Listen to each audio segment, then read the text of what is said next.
Hello friends, पिछले video में हमने निफ्टी के 5 मिनट चार्ट में समझा था ये बाउंस जो है उसका रिट्रेसमेंट 23 टू 38%। उसमें ये 38% के नीचे निफ्टी आ जाना चाहिए तो इस रेंज में डिक्लाइन हम एक्सपेक्ट कर रहे थे। लेकिन अगर यहाँ से बाउंस करता है तो ये हमने डिस्कस किया था कि ये ऊपर के लिए स्टॉप लॉस हो सकता है, जो अभी हम पुट को होल्ड कर रहे हैं उसके लिए, राइट।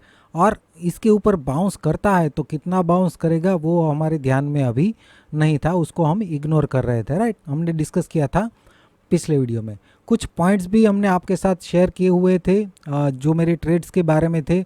आप लोगों ने उनके रिप्लाई भी दिए, बहुत ही अच्छा लगा मुझे पढ़ के। मैंने ऑलमोस्ट सभी रिप्लाई को जो है रिस्पॉन्ड किया हुआ था।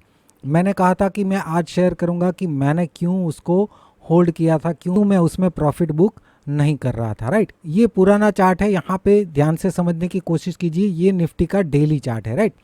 डेली चार्ट में अगर आप मेरे वीडियोस रेगुलर अगर देखते हैं तो यहाँ पे बार बार जब यहाँ पे निफ्टी था तभी से हम डिस्कशन कर रहे थे कि ये जो है निफ्टी के लिए एक सपोर्ट रेंज बन सकती है और यहाँ से एक बाउंस हमें देखने को मिल सकता है। अगर इसके नीचे ट्रेड करता है तो ही निफ्टी में हम नेगेटिव थे। ये चार्ट हमने बार बार डिस्कस किया हुआ था मार्च में, राइट।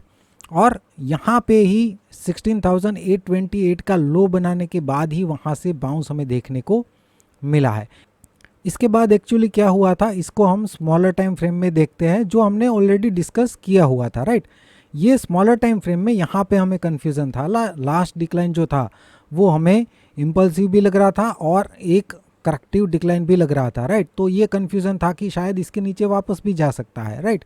लेकिन हमने क्या किया था, ये तो पूरा इम्पल्सिव लग रहा था तो हमने इस इम्पल्स का रिट्रेसमेंट निकाला था 23 टू 61%। 61% के नीचे ट्रेड करता है तो ही नेगेटिव, अदरवाइज इस रेंज में से बाउंस जो है वो हमें देखने को मिल सकता है, राइट। ऐसा हमने डिस्कस किया था।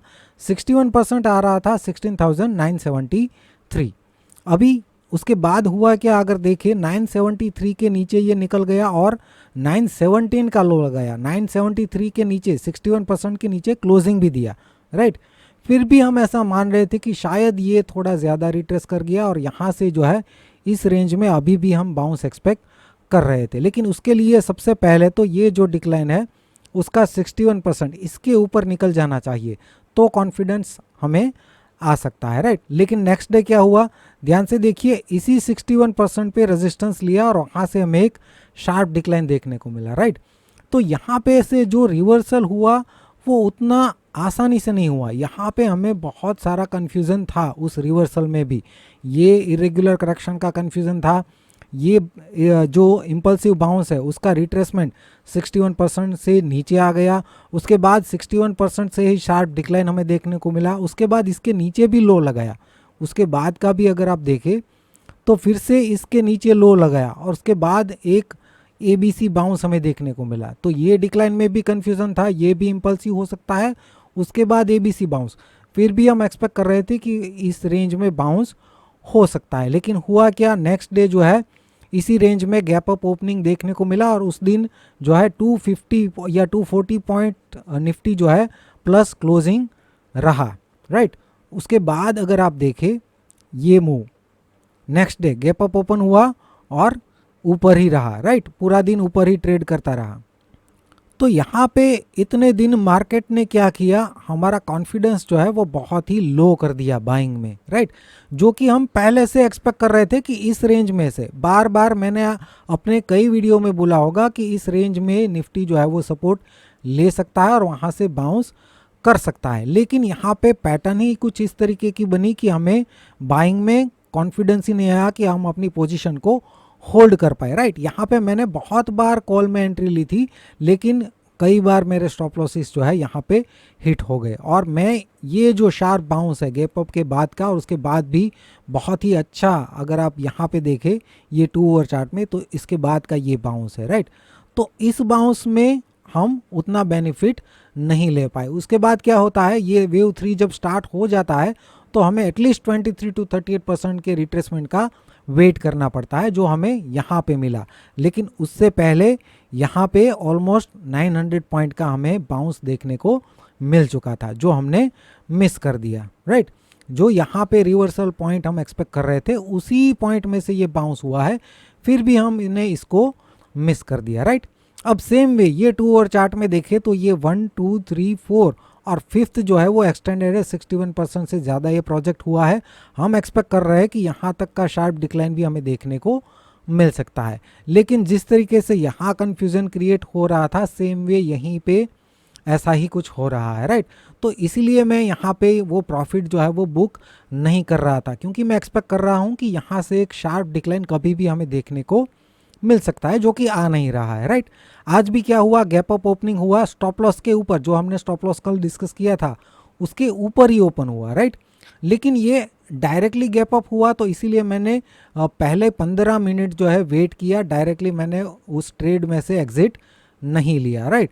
और पहला 15 मिनट का कैंडल ही बहुत ही अच्छा नेगेटिव हुआ और वो प्रॉफिट में भी आ गया था, इसलिए मैंने उसको अभी भी होल्ड पे रखा है। यहाँ पे अगर आप देखें तो वो पोजीशन जो है अभी भी होल्ड पे ही है, जहाँ अभी भी फ्लैट है, राइट।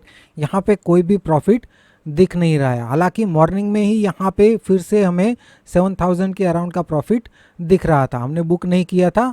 उसके बाद एक ही आज का मैंने ट्रेड लिया था, उसमें 5400 का प्रॉफिट है, जो वहाँ पे भी ट्रेल स्टॉप लॉस जो है वहाँ पे हिट हो चुका था। अदरवाइज़ यहाँ पे प्रॉफिट जो है ज़्यादा ही दिखा रहा था। उस ट्रेड का अगर हम डिस्कशन करें तो यहाँ पे जब ये शार्प डिक्लाइन के बाद ये रिट्रेसमेंट आया 61% के अराउंड से ही, 61% यहाँ पे 18,351 का आ रहा था, राइट। तो जैसे ये 61% रिट्रेसमेंट के नज़दीक आया, वहाँ पे मैंने पुट बाय किए थे और उसके बाद ये डिक्लाइन में हमें अच्छा प्रॉफिट मिल रहा था। लेकिन उसके बाद जो मैंने ट्रेल स्टॉप लॉस डिसाइड किया था इस डिक्लाइन का 38%, इसके ऊपर जब ब्रेक किया तो वहाँ पे मैंने एग्जिट उसमें से कर दिया था, राइट। तो वहाँ पे 5400 का प्रॉफिट मुझे रहा। बाकी जो ऑलरेडी हमारे होल्ड पे थे पुट, वो अभी भी होल्ड पे ही है। अभी यहाँ पे अगर हम इस 5 मिनट चार्ट में अगर हम देखें तो ये डिक्लाइन जो है ये हो सकता है ए और 1, राइट। फिर उसके बाद ये बाउंस जो है हो सकता है कि ये बी और 2 है, और सी और 3 जो है ऑलरेडी स्टार्ट हो चुका है। लेकिन यहाँ पे डिक्लाइन जो है काफ़ी स्लो है और ये 3 वेव डिक्लाइन भी लग रहा है। तो पॉसिबल है कि ये बी और 2 ना हो के सिर्फ ए है और ये बी और 2 है, और सी जो है वो यहाँ पे इस रेंज में पूरा हो सकता है, या फिर इसके आसपास हमें वेव सी पूरा होते हुए दिख सकता है, जहाँ पे बी और 2 पूरा होके फिर यहाँ से एक शार्प डिक्लाइन हमें देखने को मिल सकता है। यहाँ पे जो मैंने ऑलरेडी प्रोजेक्शन निकाले हुए हैं वो यहाँ से निकाले हुए हैं, राइट। अगर मॉर्निंग में कल इस रेंज में से डिक्लाइन आता है तो हमें वहाँ से वो प्रोजेक्शन निकालने होंगे। अगर ये 1 है और ये 2 है तो फिर यहाँ से शार्प डिक्लाइन हमें देखने को मिल सकता है। ये इनिशियल टारगेट्स है, और अगर ये जैसा हम एक्सपेक्ट कर रहे हैं कि ये एक्सटेंडेड वेव 5 जो है 100% रिट्रेस कर सकता है, तो ये 161% को भी अचीव कर सकता है, राइट। तो डिक्लाइन जो है काफ़ी शार्प भी हो सकता है, और अभी के लिए जो है हम स्टॉप लॉस इसको प्लान कर सकते हैं। जो मेरा अभी होल्ड पे जो ट्रेड है उसके लिए अभी मैं ये स्टॉप लॉस जो है वो प्लान करूँगा। अभी अगर इसके ऊपर ट्रेड करता है तो मैं उसमें से निकल जाऊँगा, राइट। तो फ्रेंड्स, वीडियो अगर अच्छा लगा है तो लाइक कीजिए और कमेंट्स करिए, मुझे बहुत अच्छा लगता है आपकी कमेंट्स पढ़ने में। और चैनल पर नए हैं तो सब्सक्राइब भी कर लीजिए। वीडियो देखने के लिए आपका बहुत बहुत शुक्रिया, धन्यवाद।